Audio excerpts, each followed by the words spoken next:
get underway. You can just press continue if you're happy for us to record, and we'll get Chris and Louis. So good morning or good afternoon to you all, and thank you for joining us this afternoon or this morning on this social selling best practices webinar. This might be unlike other webinars you've attended before in that we want to make this really participative if we can. So you've already been put in where you're dialing in from into the chat box. Along the toolbar at the bottom, there's also a Q&A box, and we're going to gather those questions up as we go through the next 40 minutes or so and get the answers from our experts as we go through.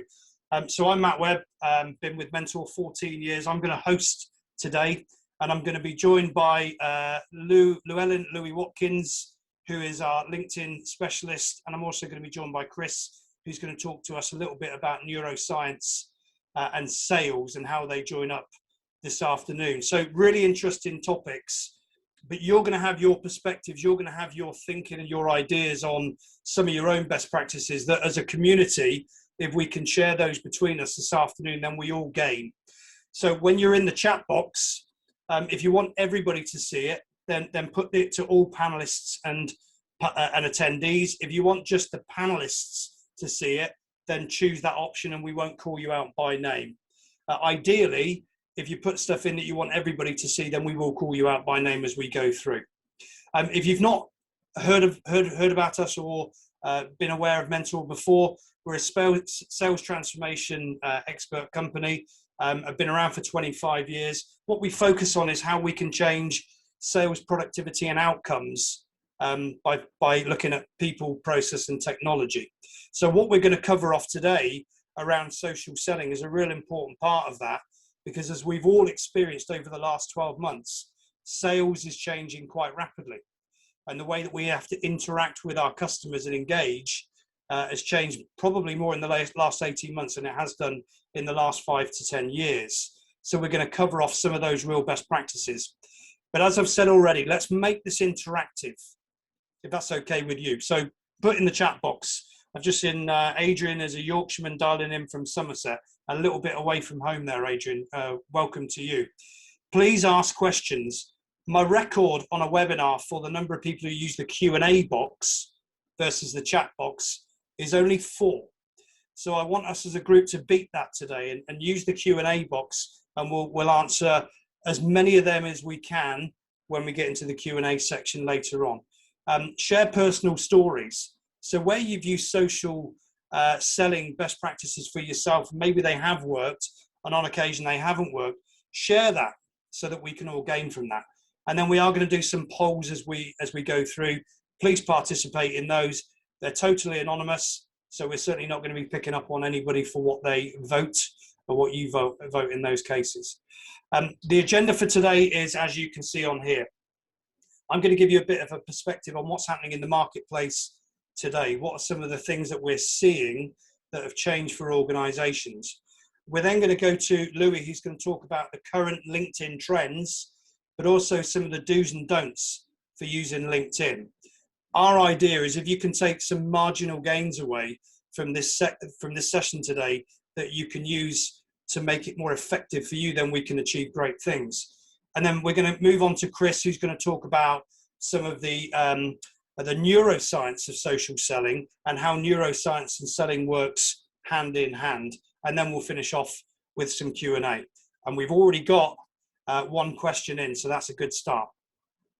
So before I pass over to Louis, let me just give you a bit of a perspective of 3 areas that we're seeing in the marketplace at the moment. The first one is there's been some big change in buying habits because of COVID, not least because everybody's working in a remote way. So in some respects, we're seeing far greater access to buyers than perhaps we did before. So buyers can move far quicker because there's no travel implications involved. On the other hand, what we're also seeing is a flood of information and a flood of people using social selling to try and gain ground on some of the sales perhaps they've lost due to the pandemic. So that's the first thing. So the way that we therefore interact has got to change. Secondly, the buying journey is no longer linear. So as you think about a buying process and you align your sales process to it, it's not a natural flow from one thing to the other. The reason for that is because far more people are getting involved in the buying process, which means they enter the process at different stages. So if you can imagine a far more four-dimensional buying process now, that's more like what it is rather than a linear path. And finally, there's a greater interaction between sales and marketing. So far more chief revenue officers are coming to the fore. Sales and marketing are involved at all stages of the sales process, rather than marketing being involved at the beginning and then a handover to sales. It's not like that now. Sales and marketing need to be collaborating at all stages of the sales process, which means social selling is more important now than it has been for a long time. So let's think about that. Let's have a look at some of the LinkedIn trends, and delighted to introduce Louis to this webinar this afternoon to give you some perspectives on some of the trends and best practices for LinkedIn. Louis, how are you? I'm good, thanks, Matt. How are you? Always good, mate. Yeah, always good. Thank you. I'll pass over to you. Nice one, mate. Thank you very much. So when it comes to the trends that we see on LinkedIn, a few of you might be aware of some of these already, depending on your exposure level to LinkedIn. And to some of you, these might be brand new things to think about, but equally brand new things to actually give a go. The whole purpose of LinkedIn is to try different things in terms of your outreach and the way that you interact with people on social, and in particular LinkedIn. So what we're going to do is we're going to cover off a couple of the things that I've seen big in 2021, with the hope that you can take away some of these things, see if any of them work for you, and then maybe use them to communicate and interact with others.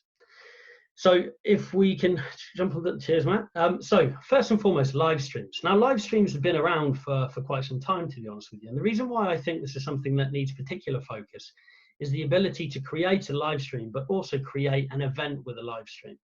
Now, as some of you who are on this call might be aware of, I invited you, and Matt invited you, and Chris invited you through LinkedIn events. Now, when it comes to live streams, you can create a LinkedIn event to have that live stream taking place. And there are a number of different things that are great for users of LinkedIn when it comes to this. Firstly, you get access to people that you perhaps wouldn't have ordinarily had access to should you have tried to outreach to them in a particular way, like a connection request or a message. You then also have the ability to join events that are live streams and see a whole bunch of people that are of the same mindset of you and maybe have the same interests. And the great thing about that is it increases the likelihood that you can interact with these individuals. And another option that we have, and another great thing that I think is really powerful with live streams, is the ability to get your point of view over in a very quick and efficient manner. And that's something that I think people take a lot of time with when it comes to LinkedIn. They come up with this whole strategy around how they're going to present themselves and talk about what it is that they do, when actually you can create an ad hoc event that enables you to then be able to actually go and tell people about what it is that you do and interact with them in a live setting. Now, some people might have access to it, some people might not have access to it. You actually have to apply for it. It's not something that is rolled out to everyone, certainly not at the moment, but it's definitely something that I would give some thought of and to if you are really trying to think about your presence and how you present yourself on LinkedIn. Then we have posts. Now, a lot of people think, yeah, it's just a case of going onto your home screen and then sharing a post, which is absolutely true in a sense. But now we have a massive availability of different variants of posts that we can share. And not just that, but also to audiences as well. So when it comes to sharing, and you need to do this, right? If you've never shared, then this is something I would actively encourage you to go in and do. When you share your posts, you can share them to anyone on LinkedIn. You can share them to not only just LinkedIn, but also any associated profiles like Twitter and so on. But then you can also share to just your connections. And the reason why I think this is quite a significant thing is if you're not used to sharing and you're a little bit introverted and you want to kind of get used to it and see if it works for you, then the great thing about only sharing to connections is you're not going to receive any maybe unwanted attention from outside audiences. And I don't mean unwanted attention in a bad way. I just mean, you know, you might only be interested in conversing with people that are within your network rather than outside your network. And I can only see future developments when it comes to the way that we post and the way that we interact with posts. So it's absolutely something that you should think about. You can then also change the kind of view of the comments that you see.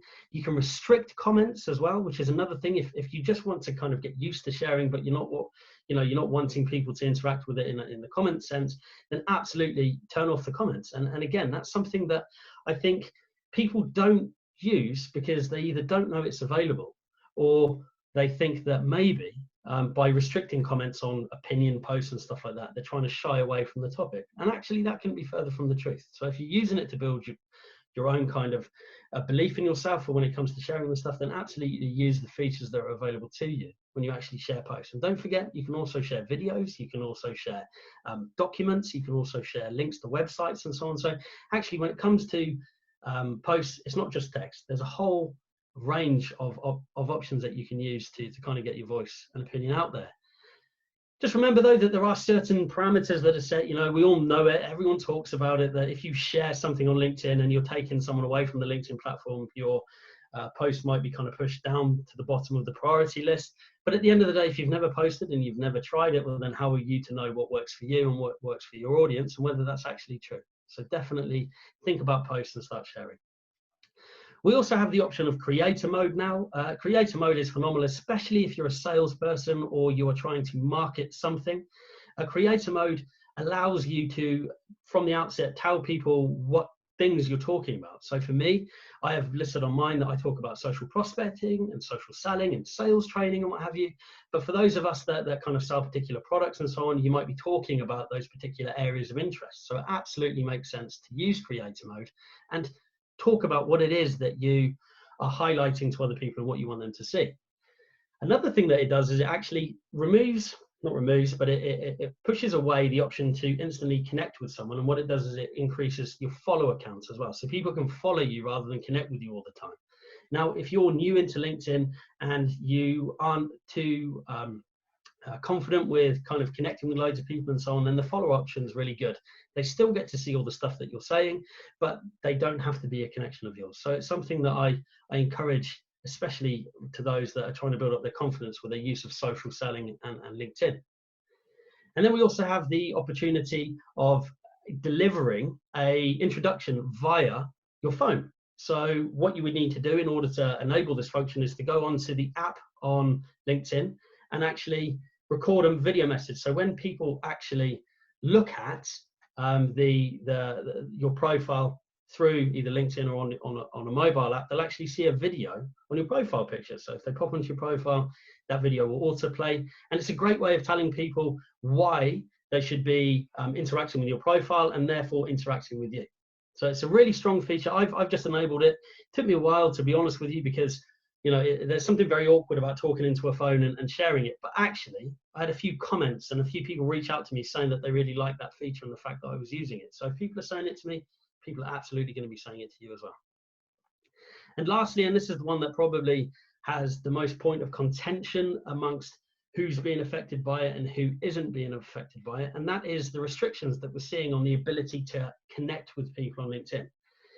Now, the truth of the matter is, really, you have to be someone that sends masses and masses of connection requests and don't get many acceptances, or you're marked as someone that you don't know, for this to really be applicable to you. But just because it's applicable to them doesn't mean that it's going to cascade down into just ordinary users like ourselves. A lot of people are saying that they're restricting the amount of connection requests to 100 a week, which seems a bit odd considering it's a networking platform and the whole premise of it is to try and actually interact with people, right? And one of the things that I think is most frustrating for a lot of people is you don't know when you're going to be hit by this dreaded message that says, we've seen your activity increase and we're going to restrict you and so on. So when it comes to the restriction side of things, please don't stop interacting with people. Absolutely, carry on sending connection requests and what have you. But just remember that the more you send, the more your account is going to be flagged. One of the things that we see most often is people that use automation tools. Typically, when people use automation tools, they try and max out their ability to send connection requests and messages and so on. And that's typically when you see those accounts being flagged. And, I do have to say that the more your account gets flagged, the more likely it is that your account's going to get removed. So actually, there's multiple reasons as to why you should be mindful about who you're connecting with, but please don't stop networking with individuals. That's the whole purpose. And that's the reason why the follow button followed by a connection request is, in my opinion, best practice when it comes to connecting with people that you have a vested interest in, and those that basically are people that you want to sell in if you're in sales, or market to if you're in marketing, and obviously all the other jobs that fall within the realms of work. So yeah, Matt, back over to you. So we're gonna launch a poll now for you, and the poll is this. Just as people are completing the poll, where is creator mode on LinkedIn? Someone never knew that existed. So when you actually access your LinkedIn profile, if you have the ability to do so, when you go into your profile itself, you scroll down below your profile picture, and you scroll down past the kind of open to work, providing services and so on, and then your dashboard. And actually underneath your dashboard, which is compared to the grey background that is on LinkedIn, is actually highlighted blue. You have the option, if you've been given the option, because remember it's a phased process, you have the option of adding or turning on creator mode, and that's where you'll see it. Awesome. Okay, so I'm going to share the results. We've got about 12 of you who've not answered the poll yet, so I'll give you another 10 seconds or so.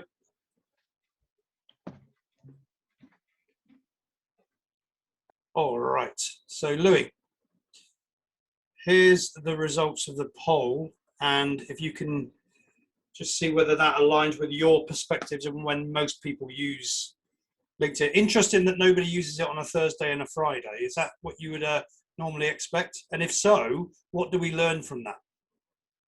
You're on mute. My apologies. Typically, when research has been carried out by a number of different organisations, they see that generally speaking, the most frequency is on Tuesdays, Wednesdays, and Thursdays. So it's interesting to see that no one's opted for Thursday.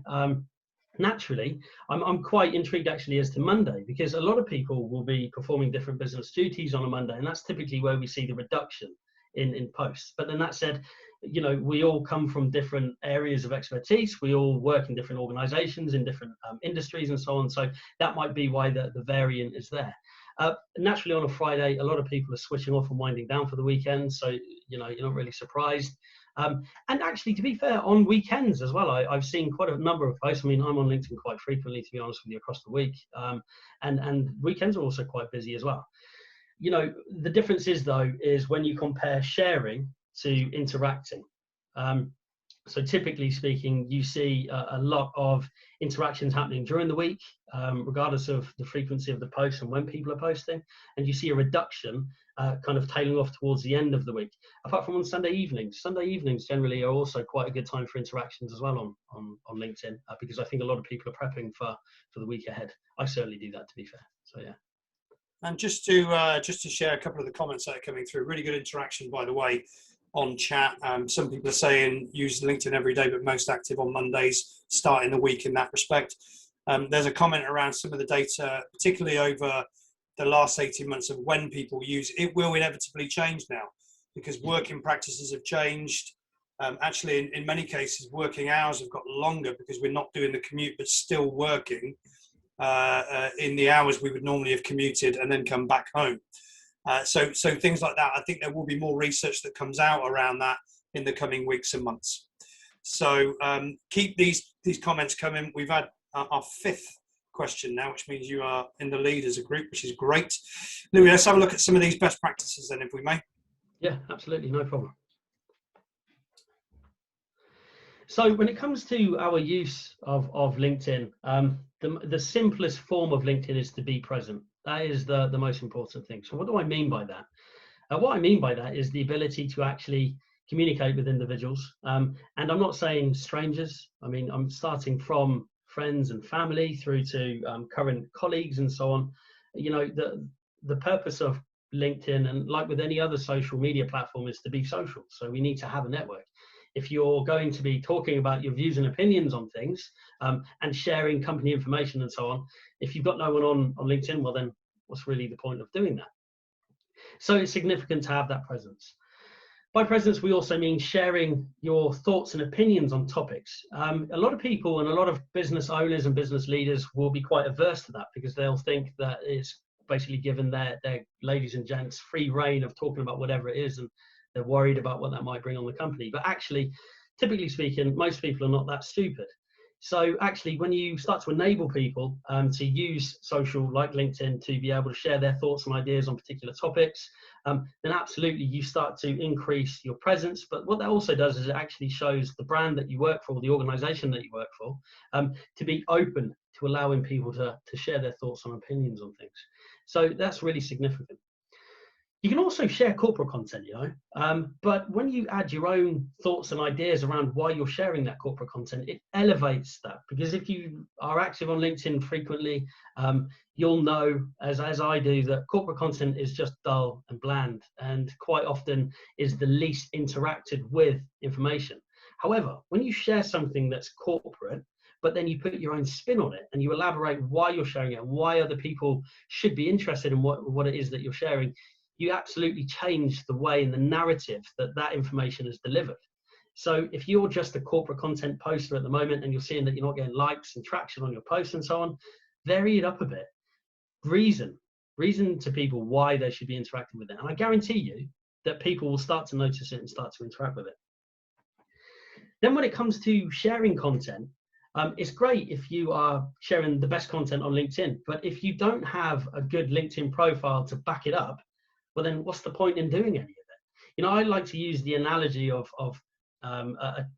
LinkedIn having like a tripod effect, and that is you have you have content, you have the networking ability, and then you also have your profile. And without one of them, there's an imbalance there. So naturally speaking, it's great to be able to network. It's fantastic to be able to share content, but if you don't have a good complete profile that educates people on what it is that you do and how it is that you help others, regardless of kind of what industry and what job you sit within, then there's no point in trying to do all the other things. Now, I've added in there that having a good profile picture is paramount as well, and that absolutely is. Quite often your profile picture is the gateway to your profile. More often than not, it's the reason why people actually click on your profile. And LinkedIn did some research a while back that actually went into user behavior.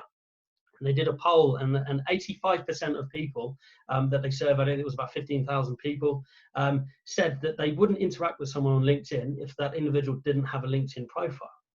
Now, you might say to yourself, oh, that's all right, I have a LinkedIn profile picture, it's great. But what happens if you have a restricted account on LinkedIn, whereby you've locked it so people can't see certain things?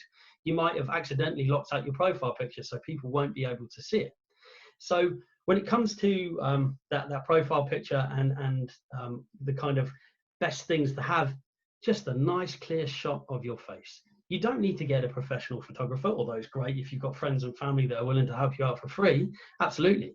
But quite often you have something sitting in your pocket or in your handbag or whatever that can take phenomenal pictures.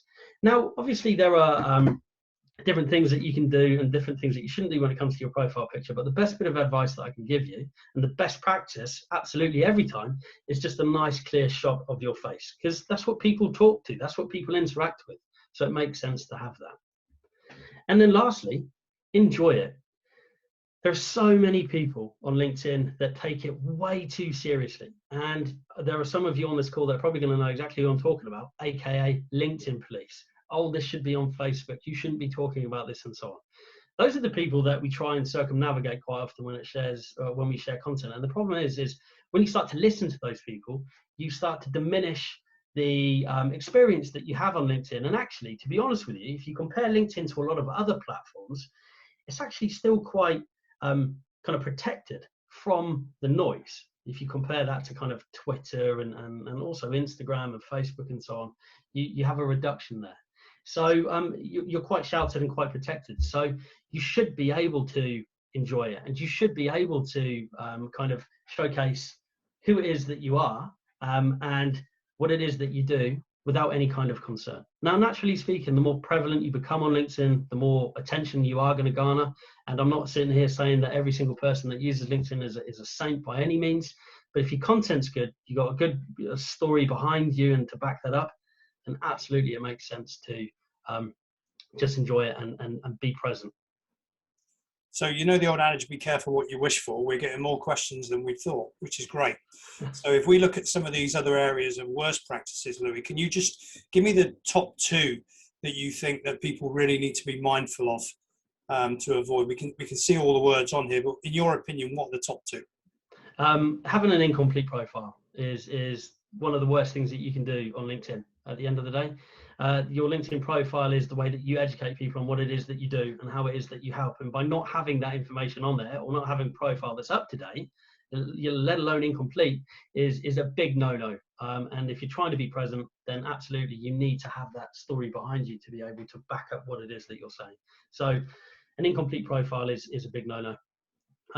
And expectations, setting expectations too high is another big no-no. So again, that comes to sharing for the sake of it, thinking that everything that you're sharing is amazing and therefore everyone should like it, and then talking about it or whinging about it when people don't interact with it. And what that then does is it just kind of, as I've said here, it just ruins the experiences it ruins the experience of others, and that's a significant thing. We're not here to degrade anyone's experience on LinkedIn, and by whinging and moaning and being negative all the time, well, that's what's exactly going to happen. So yeah, don't expect. That's another worst practice. It's significant. You have regardless of the size of your audience, you have a real ability to influence more than a lot of people actually realize and understand. So yeah, that's the two big ones: incomplete profiles and having your expectations setting too high. Great. So over to you guys now, and if you go to your chat box, and again, show of honesty, as we've all been here, when was the last time you actually updated your LinkedIn profile and went in there, just so we can get a sense from the group about, is it all the time? Is it infrequently? So we're getting yesterday, we got today, a gold star for today, last week, 1 month ago, last year. Again, I'm not reading names out because this is just coming to the panelists.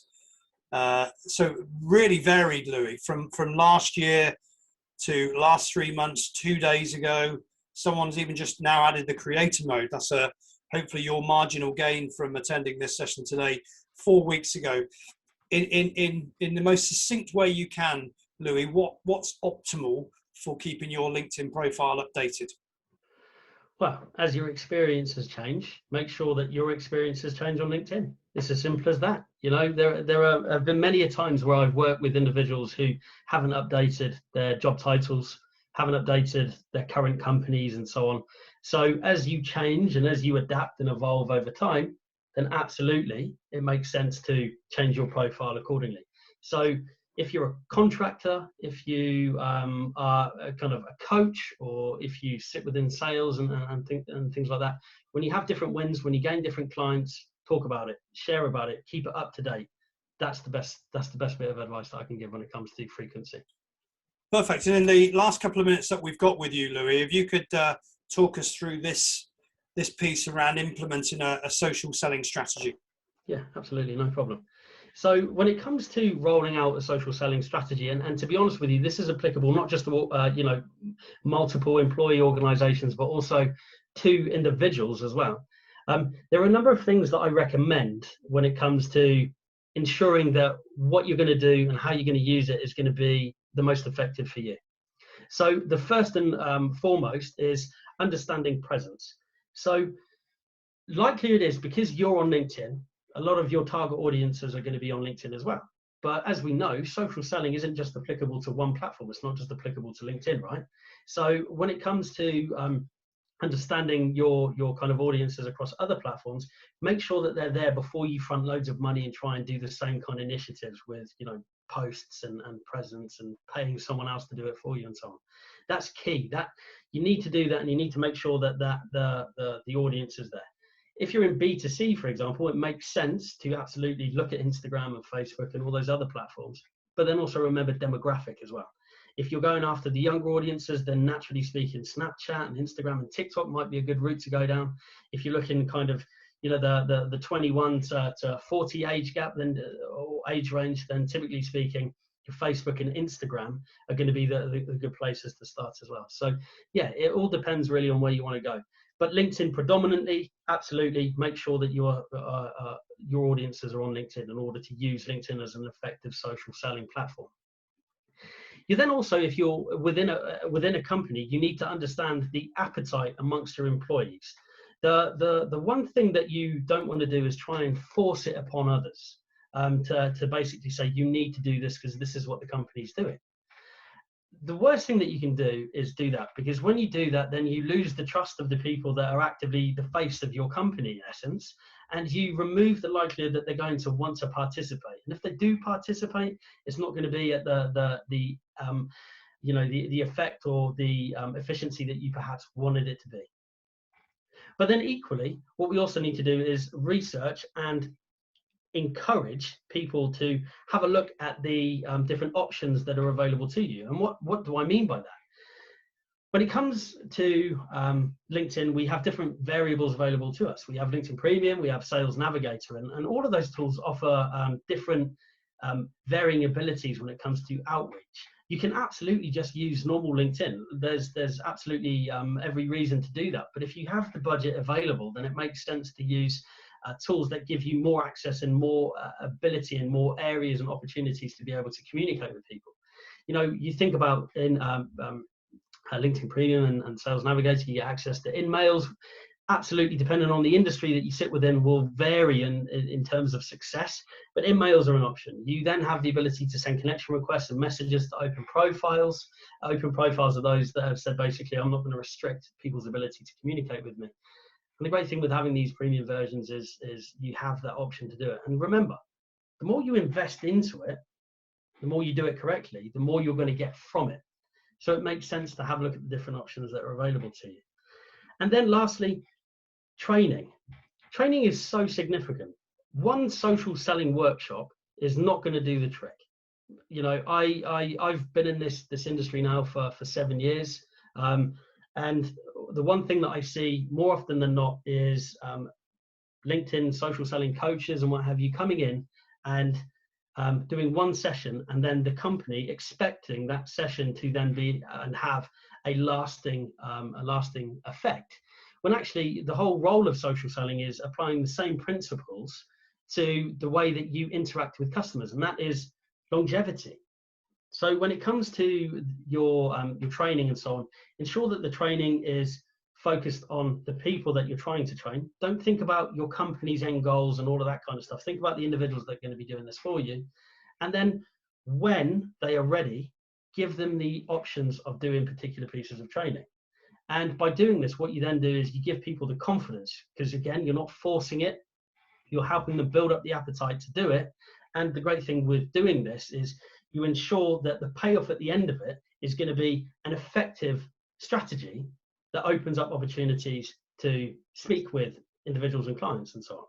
And as you can see at the bottom, and as I've already said previously, think about your profile first, then think about with networking. And once you've got those people in your network, then absolutely share content to keep people engaged. That's the way that you get success from social selling or social prospecting or whatever it is that you want to label it with. Okay, good. So thank you, Louis. Over to you again for a chat box exercise. What's the likelihood of you responding to sales messages in your LinkedIn inbox? Good comment that was just put in the chat. I work customer contact lists integrated into our CRM system to help me profiling and engage with prospects. It has opened up multiple customer conversations which would have been previously closed. Great best practice, linking in with the CRM. We've got 0.01%. That's pretty low, isn't it, in terms of this? Some people using Sales Navigator, other people are saying unlikely. Again, is that something that you experienced, Louis, around LinkedIn sales messages? Yeah, lots of unlikelies, by the way.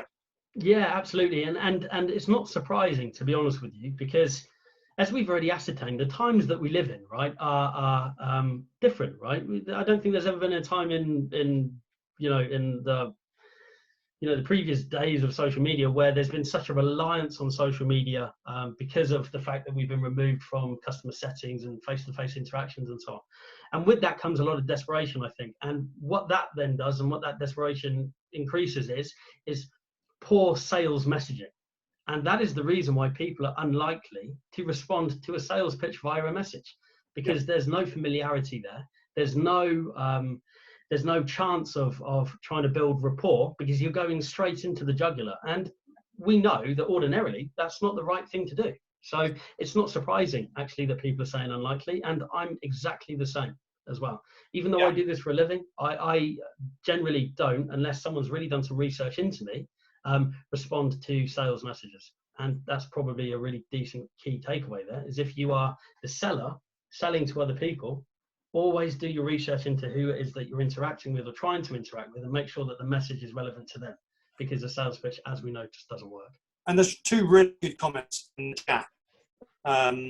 One is around making sure that it's relevant. So if you've got the right context to the person that you're sending it to, and it's going to be of interest to them, think about the way that we should value sell. We think about the individual, their KPIs, and give something based on them. You're more likely to respond. That was one comment. Another comment is that somebody actually responds to all, accept or redirect based on karma. Like to think that people would do the same to me. And actually, it's based on reciprocation. So you're much more likely to get something back if you do something for someone in return. That's a lot to be said for that one, I think. So, and actually, it's a perfect bridge into our next area around empathy and social selling. So we'll come on to that as we go forward now.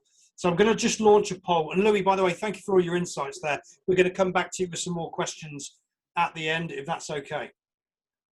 So let me launch a poll for you, everybody. And this is there's only 3 options here, so we should be able to get through this one pretty quick. How often do you make contacts with your contacts that you've got on LinkedIn?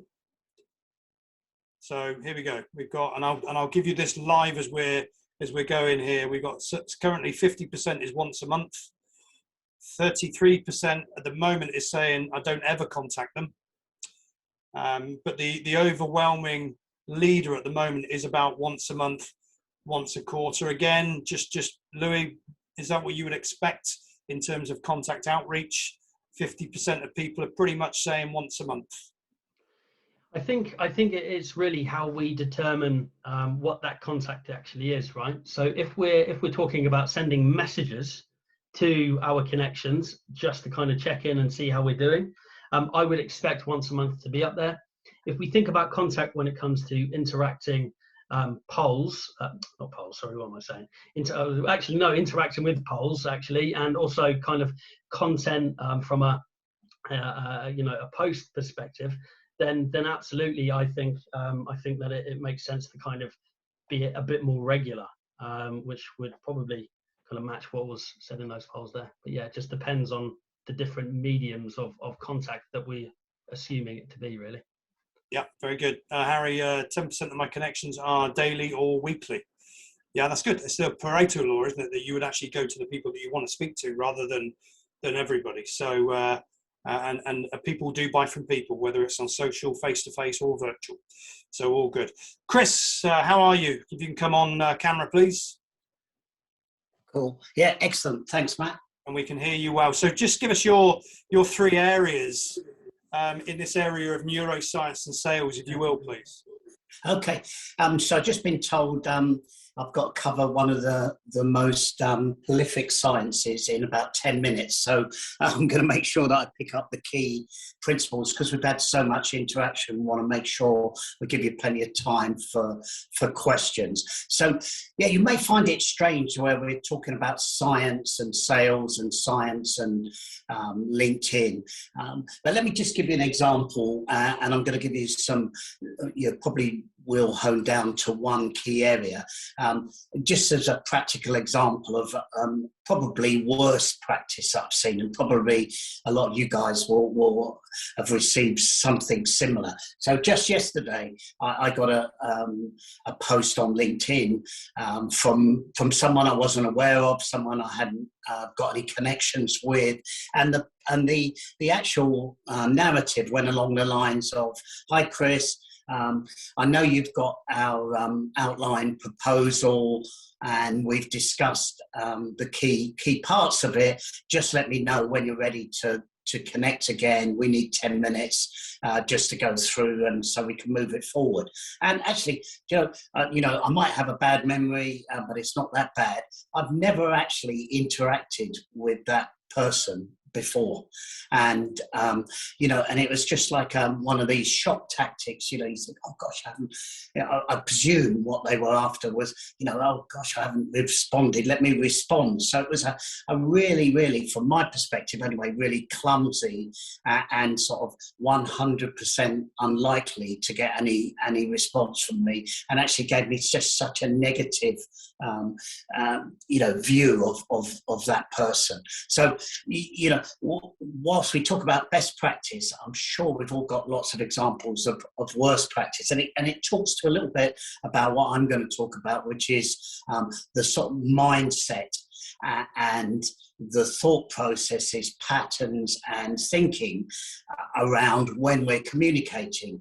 And and what we've got to obviously remember is that communication nowadays is so much through non-face-to-face, but the same key principles apply. So I'm going to give you the 2-minute version on neuroscience, and then I'm just going to pick one of the key areas of mindset and talk to some of the things Louis and Matt have talked about around best practices, and give you a couple of insights. And then I'm happy to answer the questions within the main question area. So neuroscience, I'm going to just assume you guys know little or nothing, so it can just establish the key principles.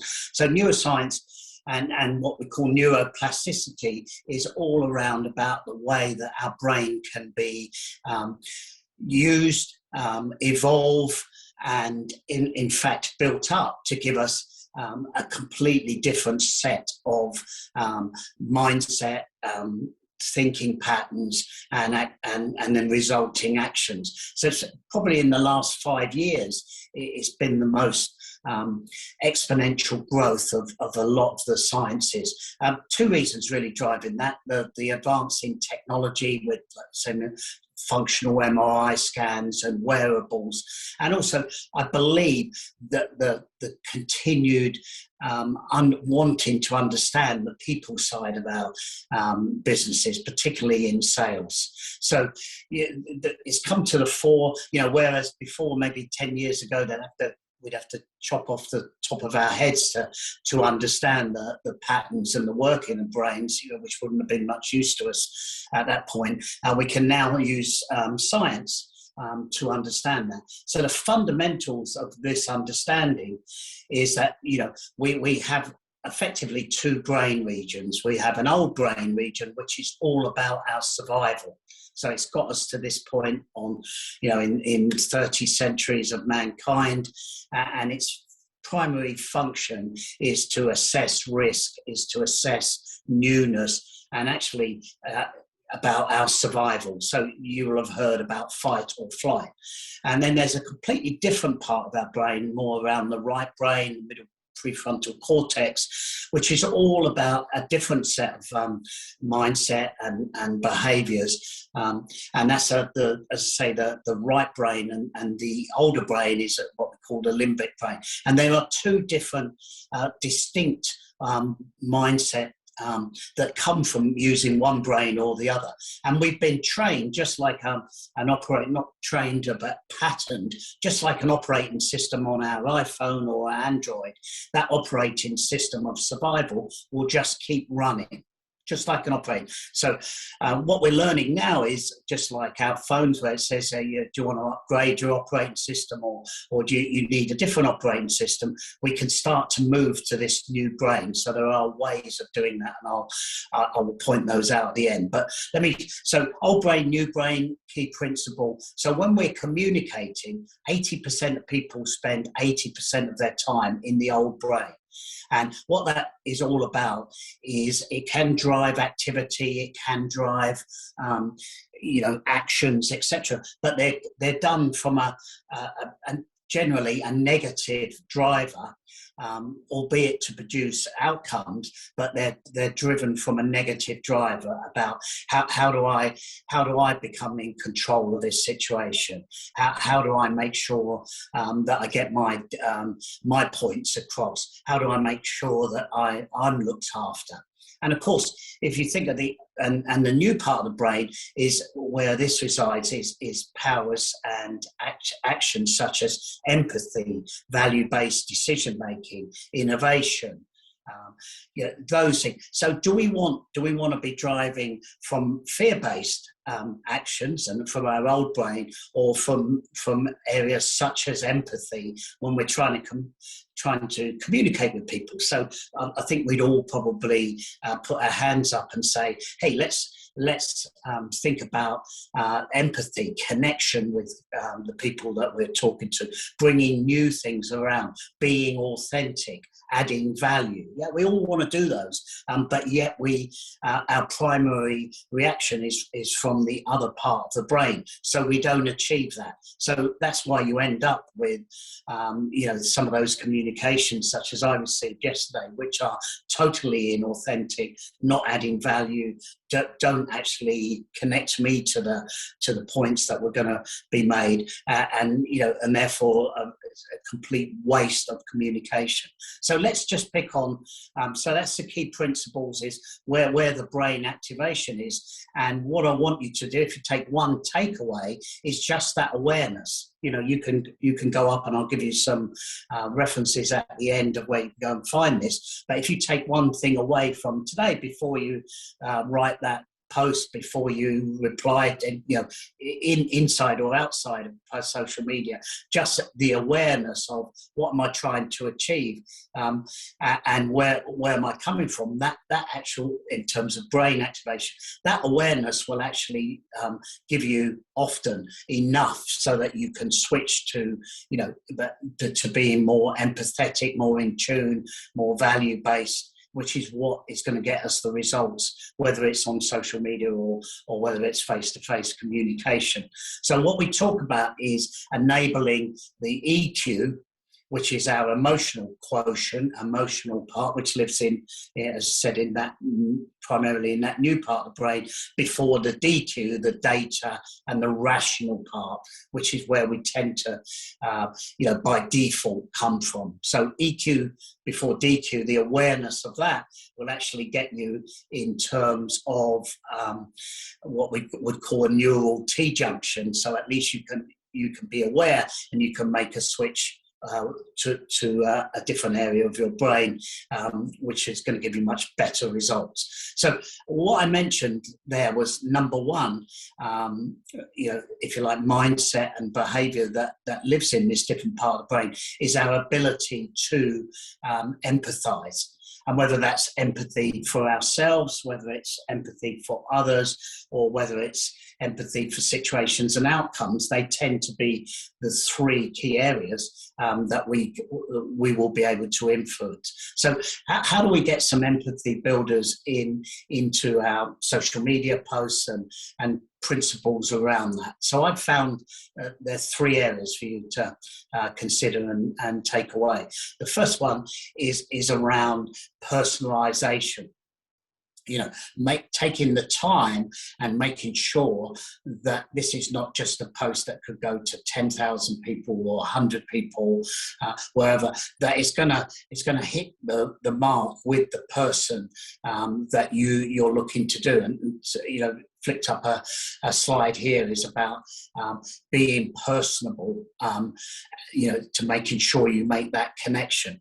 So the second part of empathy is around authenticity. If you're trying to fake authenticity in terms of being an expert, being in touch with this person, being in their network, it will come across as non-authentic, because it's one of the things that you can't fake. So building empathy through being yourself, and being, because guess what, yourself is good enough in the areas that you work with, the same as areas that we work with, you know, the reason we're successful and the reason we're here today is because we're subject matter experts in the areas we're working in, and yet we can often consider ourselves not to be. So we, you know, some people will then try to sort of elaborate on that or paint a different picture, but it doesn't come across as personal or authentic.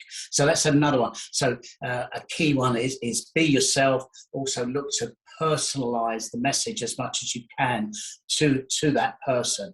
And then you picked up some great key points that Louis brought up in the sort of best practices about considering the other person. If you're bombarding them every day with messages, is it likely to build connection? Is it likely to build value? Is it likely to build connectivity between you? Probably the answer is not. So thinking about the frequency and also putting yourself in the other person's shoes. You know, would I like to be receiving this every day? If I'm not getting a response back, does that give me a clue that I'm not hitting the mark? So actually, thinking about the other person or the other people that you're connecting with is really important.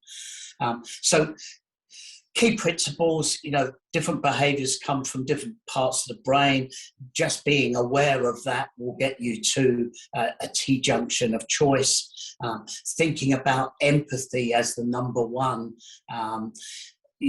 value that you're looking to install in your messages and in your connections will start to get us in the right mindset and not just go through this, rattling through data and killing people with, facts and figures before you've made the connection with them.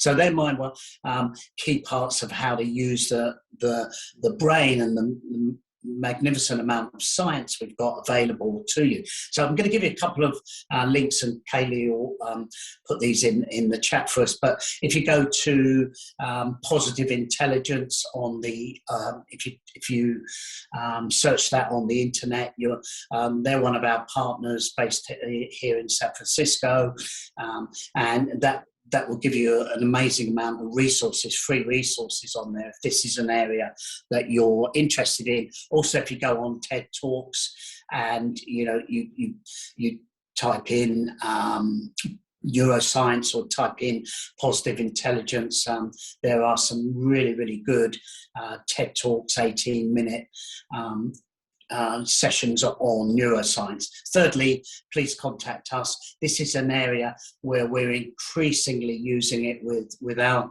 clients globally.